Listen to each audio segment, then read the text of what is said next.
नमस्कार, म सेफ सञ्जय। म चाहिँ तपाईँलाई हजुरलाई एकदम सजिलो तरिकाले वाटरमेलन कसरी काट्ने भन्ने चाहिँ पहिलालाई धुनु होला।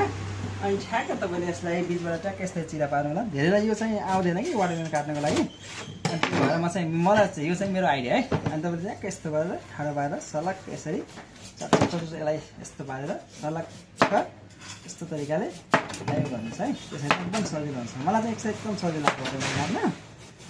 अनि यसको वेस्ट पनि कम जान्छ अनि तपाईको राम्रो पनि हुन्छ खाँदाखेरि पनि। अनि यसको पनि एकदम आइडिया हुन्छ काट्ने।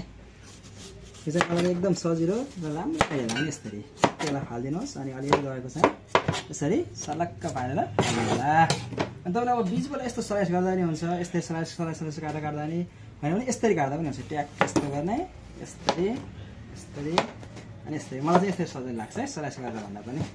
ट्याक्क साइडबाट ट्याक्क ट्याक्क अनि यसलाई ट्याक्क ट्याक्क ट्याक्क ट्याक्क साइज पनि मिलेको हुन्छ र देख्दा पनि राम्रो देखिन्छ है।